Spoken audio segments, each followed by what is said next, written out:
You've been watching Politically Incorrect Night. How clever are you? There'll be plenty of pressure pots, some risky plants, and the odd double kiss.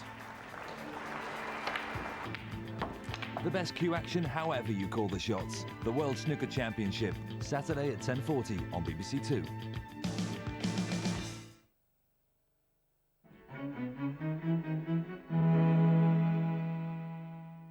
My best book in the world is Fever Pitch by Nick Hornby. Now, you don't have to be an Arsenal fan to enjoy this book. In fact, you don't even have to be a football fan, because really the football in the book is a metaphor for man's passion and obsession. It's very, very funny. I urge you to go and read it. If you're a man, you'll be able to empathise with the main character, and if you're a woman, you'll realise just how pathetic men actually are. So why not kick off with a good book on World Book Day?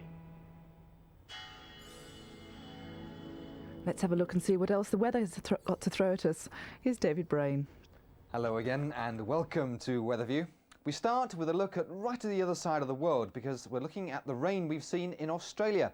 And for many parts of Australia, this rain really is welcome. In the west, we saw these sort of figures, 61 millimetres of rain, but in the east, a little bit more. And in fact, that rain falling in the right place as well, where we have had very dry conditions over the last 3 or 4 weeks. There's the weather front producing the rain, showing it very nicely on our satellite picture. It does start to move away, and over the next few days, it'll move out into the Tasman Sea. Incidentally, it's producing some quite heavy bursts of rain across the South Island of New Zealand right now.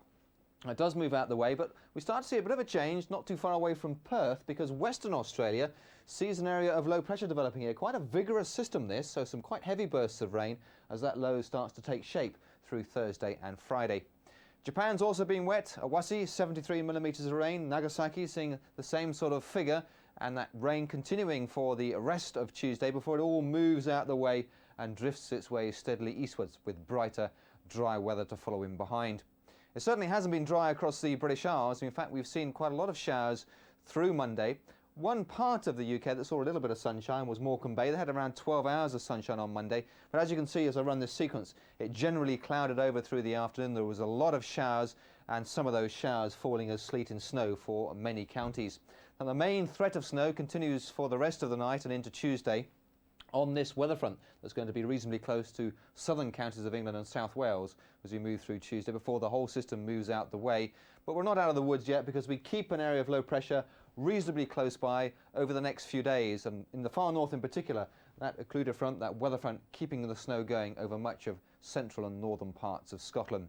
So let's look at the rest of tonight then. We do have this weather front introducing some more persistent sleet and snow for the hills and mountains of Wales, the Midlands, and across in towards East Anglia. At the same time, right up in the far north, we've got more snow for the eastern and northern parts of Scotland. Quite a range in temperatures, 1s and 2s near to the coast and in the cloudy areas, but under clear skies where there could be some icy patches, -2 or -3. So for the rest of the night and into Tuesday, more snow showers are possible. Also watch out for some of those icy patches on those untreated roads, with some snow in the north of Scotland. More importantly, further southwards we could see more snow as well. The main risk of sleet and even some wet snow at low levels from the Midlands across to Wales and perhaps into some of those southern hills of Somerset down in towards Cornwall, Dorset and Devon, and across into Berkshire and also parts of Hampshire. Now then, we're looking a little further ahead into the rest of Tuesday. We keep the weather front up in the far north, so outbreaks of sleet and snow here. A little bit of brightness for a time in these central counties, but right down in the south here, a rather miserable, wet and cloudy day, and temperatures no higher than around 6 degrees, 7 for Northern Ireland, 5 or 6 in parts of Scotland. That's your forecast. Bye for now. Coming up in a few minutes, exercise for the grey matter from BBC Learning Zone.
Night after night, whatever the weather, make the most of your night with BBC Learning Zone. Hello and welcome. Among the myriad highlights of tonight's BBC Learning Zone is Skills for Work, offering sound advice on upping the performance of your company. We look at some of the best ways to go about it and some of the worst. I have been deeply distressed to learn of the slump in our sales over the past 4 weeks, which I'm sure you've all observed. Yes, I have observed it. Haven't you, Mr. Granger? Oh, a very definite slump, I would say. Had you observed it, Mr. Huntley? Oh, I've observed it, Mr. Granger. You observed it too, didn't you? Oh, yes, definitely. Now, the thing is, I don't want to put too fine a point upon it. Why? Have you any theories to advance, Mr. Granger? After all, you've been with us longer than most. Well, from a very considerable experience in the trade, I would say that these things come and go.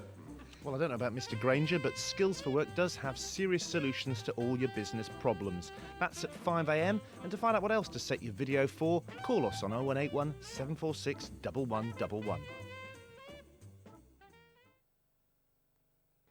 Exploring the social impact of religion in two 16th century European cities on a journey to Venice and Antwerp at 1:30. First, BBC Learning Zone measures the power of Mary Shelley's literary creation, Frankenstein.